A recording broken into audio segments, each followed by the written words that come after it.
I'm going to share with you 5 tips on how to create great YouTube titles and get more people to click. So if your videos aren't getting the views that you would like, test out these 5 tips that I share with you in this video. And these are tips you can use to craft any title or headline. Plus, I'm going to show you some amazing resources that I rely on personally for crafting compelling headlines. What's up guys, Cory Oldham here, and I'm a creator just like you. So let's dive into these 5 tips for creating headlines that get more people to click. And stick around to the end and I'll show you a bonus tip that's super simple. It's actually something you learned back in elementary school. So let's get started. Here's tip number 1 for writing great YouTube titles. Shorter is better.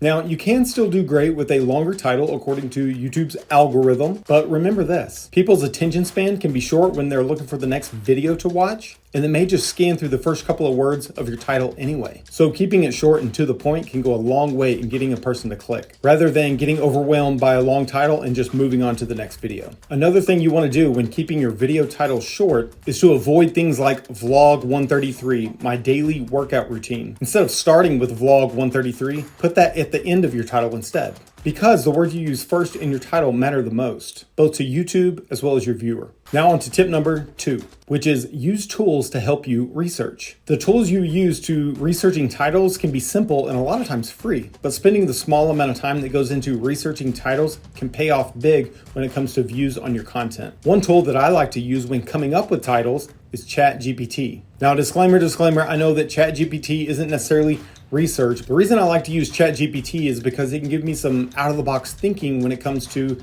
coming up with a fresh idea. Now, even for this video, I used ChatGPT to help me come up with the title. Let me show you what I did. First, I gave ChatGPT some background about me and my audience. I then asked Chat for 10 clickable headlines that my audience would be excited to click on and watch. From there, I picked the 4 best headlines that it gave me, and then modified my prompt to say, rewrite them with a clear benefit to the viewer. And here's what Chat came up with.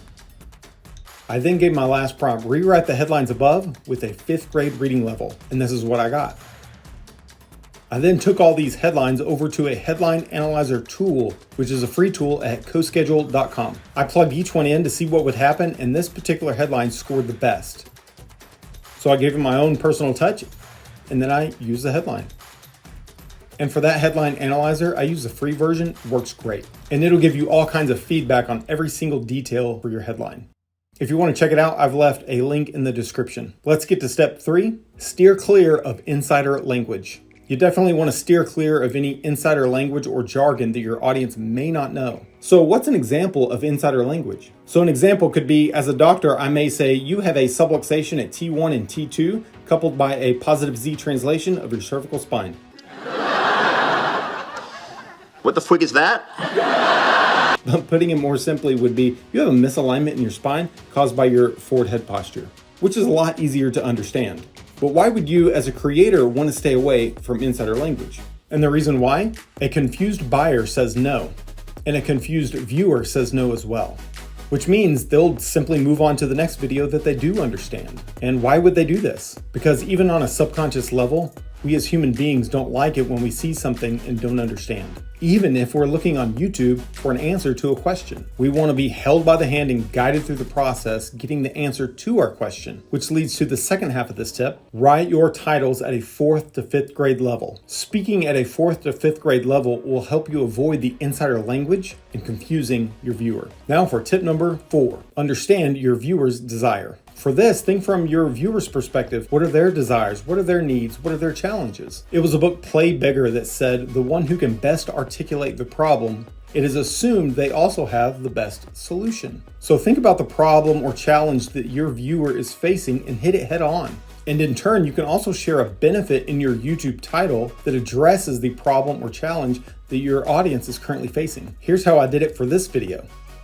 Let's move to tip number 5. Before you make your content, write your title first. This is your first step, not your last step. It seems like there's so many creators out there that will create their content and then scramble to create a title. You don't create the content first and then finish with the title, because this will confine and narrow your ability to be creative when coming up with your title. Instead, start the entire project by crafting the headline first. This will make creating your content easier, and it'll allow your content to flow seamlessly from your headline. Now, if you like this video, make sure you subscribe to my channel, because I'll be sharing more tips and strategies on how you can use YouTube to grow your business. But let's get on to that bonus tip, which is create an open loop in your viewer's mind.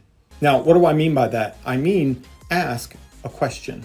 Asking a question opens up a loop in our brains, which means that our brains try to immediately solve the problem by answering the question. There's another book called Pitch Anything that calls our brain croc brain. And what they meant by croc brain in the book is that our brains are a survival tool meant to keep us alive. But since questions are seen as a threat by our brains try to solve them by answering the question, whether the answer to the question is correct or not. And so when you're asking questions, you're really guiding the focus of a conversation inside of someone's head. I mean, you're essentially hijacking their noggin. And so an effective way of guiding people's focus is to open up loops in their brain by asking questions. Now, one of my mentors, Myron Golden, was on a podcast recently, and he was talking about his most viewed video on YouTube. The video has a thumbnail title which says, "Why Evil People Are Rich," and it has over 3 million views on YouTube. And it's a great video. You should go check it out, but the thumbnail is very interesting. It says the word why, which is a question word. When we start a sentence with the word why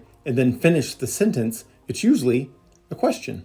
Why is the sky blue? Why is the grass green? Why this or why that? But it creates a question that opens a loop inside of someone's brain. Since that happens, the brain tries to figure out the answer. Now, what's super interesting about Myron's thumbnail, "Why Evil People Are Rich," it's really a statement. It's not a question that he asked, but it gets the viewer to ask a question for themselves. Why are evil people rich? What's evil? What is rich? Just a ton of different questions. Now, if Myron would have actually asked a question in the thumbnail, the viewer could have just ignored it. But since the statement makes the viewer ask a question for themselves, they have to answer their own question. They can't ignore it, so they have to click, which is amazing.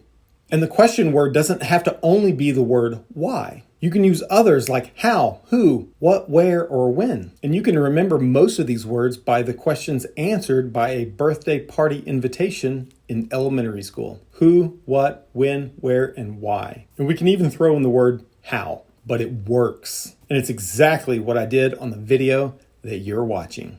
Isn't that amazing? And you can do the same thing too. But in the meantime, make sure you subscribe. I'll see you next time.